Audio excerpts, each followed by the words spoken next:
I can still remember the way she hesitated, her hands fidgeting, her gaze flickering away, as if meeting my eyes was too much to bear.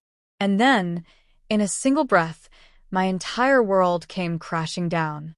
She had been with someone else. It wasn't an accident, not a fleeting mistake. It had been going on for months. I didn't raise my voice. I didn't demand explanations. In that moment, I understood there was nothing left to say. There was no point in fighting for someone who had already chosen to betray me. So I did the only thing that made sense. I walked away. Left it all behind. Our home, our memories, the life we built together. And I never looked back. But then, a year later, she found me. This time, she was the one pleading for me to stay. The night she confessed, she didn't get the reaction she expected. She braced herself for anger, for accusations, for desperate questions I never asked. Instead, I stood, grabbed my keys, and said two simple words, "Okay." Then I walked out. No arguing, no second chances, no fixing what was already beyond repair. I left behind everything, our home, our wedding photos, the years we spent together. And then I vanished. For an entire year, I was gone. No calls, no texts, no lingering attachments. I rebuilt myself from the ground up, a new city, a new job, a new life. I thought she was just a closed chapter in my past.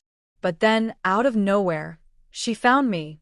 This time, the regret in her eyes was undeniable.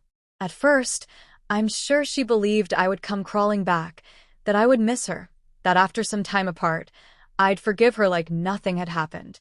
But days turned to weeks, weeks to months, and soon a full year had passed.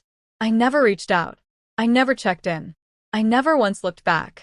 Meanwhile, her new life wasn't the dream she thought it would be.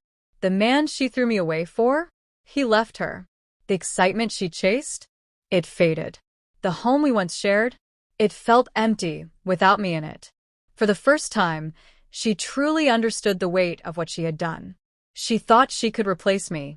Now, she knew she had lost the one person who genuinely loved her. And that realization led her straight to me. It started with a text from an unknown number. "We need to talk." I stared at the screen for a long moment, my chest tightening. I knew who it was. I had erased her number, but some things you don't forget. I could have ignored it, blocked her, moved on with my life. But curiosity got the best of me. "Why?" I responded. Minutes later, my phone buzzed again. "Please." "I just need to see you." She didn't deserve a second of my time. She didn't deserve anything from me. But a part of me wanted to see the regret written all over her face. A part of me wanted to hear what she had to say. So, against my better judgment, I agreed. The cafe was nearly empty when I arrived. She was easy to spot, sitting at a small table in the back, hands wrapped around a cup of coffee she hadn't touched.